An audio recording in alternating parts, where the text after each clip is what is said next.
silakan masuk. Mari, silakan duduk.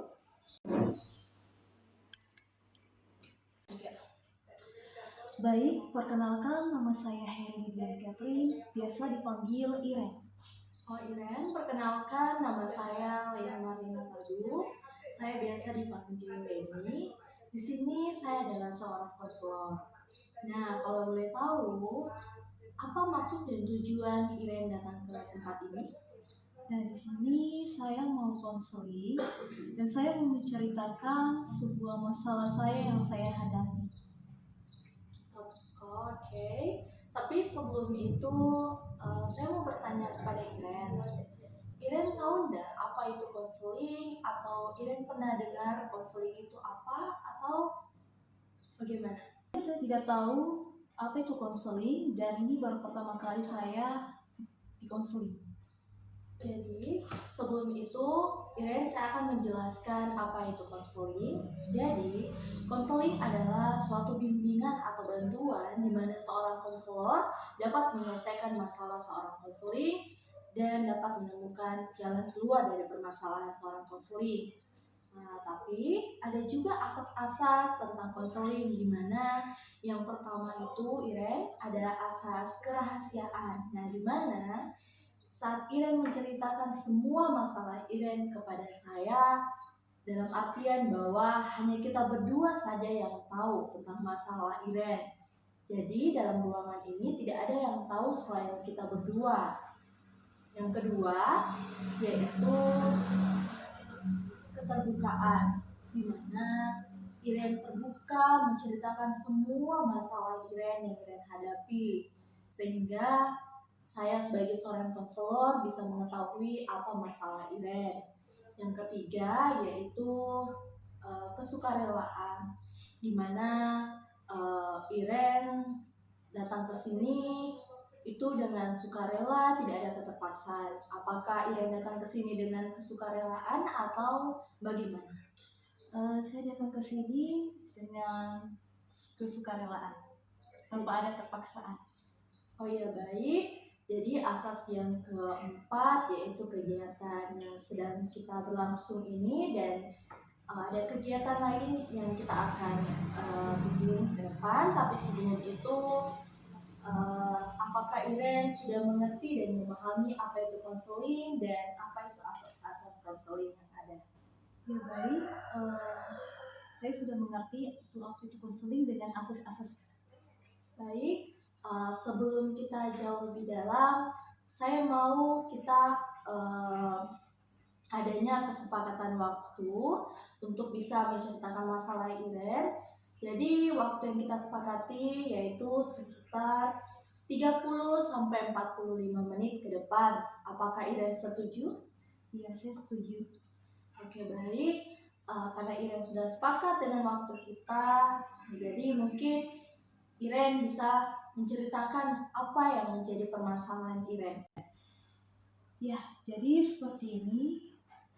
Saya sudah berkeluarga. Ya. Dan saya sebagai seorang ibu rumah tangga dalam keluarga saya. Nah, di sini saya lebih mengutamakan kepentingan pribadi saya, yang dimana saya lebih suka mengoleksi alat-alat makeup saya, kebutuhan saya sendiri dibanding kebutuhan keluarga saya seperti beras, ikan, dan sayur-sayuran. Dan di situ suami saya mulai komplain kepada saya, dan anak-anak saya pun juga tidak terurus karena saya lebih mementingkan kepentingan pribadi saya. Jadi seperti itu masalah saya.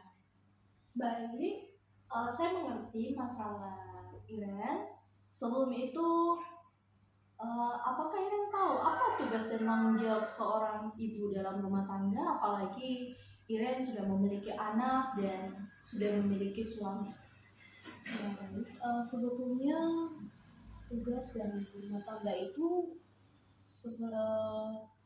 mengurus keluarga mereka seperti suami dan anak-anak mereka, dan mereka tidak mementingkan kepentingannya sendiri seperti itu. Wah, luar biasa ya jawaban dari Iren. Nah, itu sangat betul yang Iren bilang. Tapi sebelum itu, saya mau bertanya lagi kepada Iren, apakah dengan Iren mementingkan keinginan Iren sendiri, itu bagus bagi rumah tangga Iren atau seperti bagaimana? Saya rasa tidak bagus bagi eh, keluarga saya karena itu akan lebih menyusahkan ke depannya dan mungkin akan dampak pada perceraian seperti itu. Nah, baik, luar biasa jawaban Iren. Dan di sini eh, Iren tahu tidak, apakah dengan Iren mementingkan diri Iren sendiri dan anak beserta suami Iren terlantar, jadi mereka tidak terurus seperti bagaimana keluarga dalam rumah tangga dan bagaimana peran sebagai ibu dalam rumah tangga. Iya, baik. Peran ibu sebagai rumah tangga itu sebetulnya kita kembali lagi sih mengurus mereka. Saya mau bertanya kepada Iren, apakah dengan Iren mementingkan keinginan Iren sendiri, yaitu seperti Iren beli make up dan kebutuhan Iren sendiri. Nah, apakah itu baik bagi rumah tangga Iren atau bagaimana menurut Iren? Saya rasa sih tidak baik karena itu tidak adil buat keluarga saya, termasuk dalam suami saya dan anak-anak saya juga seperti itu. Wah, luar biasa ya pendapat dari Iren. Dan saya sangat bersyukur karena di mana Iren tahu bagaimana menjadi seorang ibu yang baik dalam rumah tangga. Nah, jadi pertanyaan terakhir saya di mana apa yang menjadi komitmen Iren untuk kedepannya dalam rumah tangga Iren sehingga rumah tangga Iren ini bisa menjadi rumah tangga yang benar-benar berhasil dan Iren juga benar-benar berhasil bagaimana memerankan peran ibu dalam rumah tangga Iren. Komitmen saya untuk kedepannya seperti saya harus bisa lagi bertanggung jawab, seperti tidak mementingkan kepentingan diri saya dan saya harus lebih mengutamakan keluarga saya, khususnya suami dan anak-anak saya. Dan saya rasa dan saya sudah tahu bahwa tanpa saya dalam keluarga, tentunya suami dan anak-anak itu tidak akan terurus tanpa saya. Mungkin seperti itu.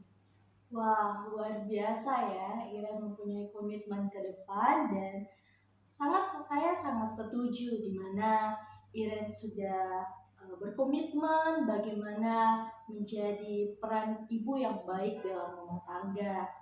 Dan saya akan memberikan solusi kepada Iren, menambahkan solusi di mana di sini saya mau menyarankan Iren di mana Iren tidak usah mementingkan keinginan Iren sendiri karena Iren sudah berkeluarga.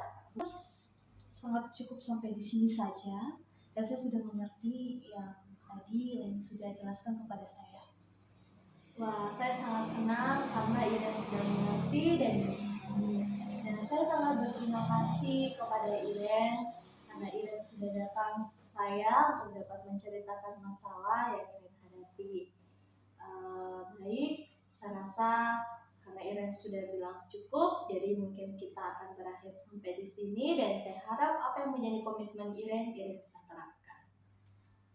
Saya mau berterima kasih juga kepada Lady sudah membantu saya untuk menyadarkan saya atas perbuatan saya.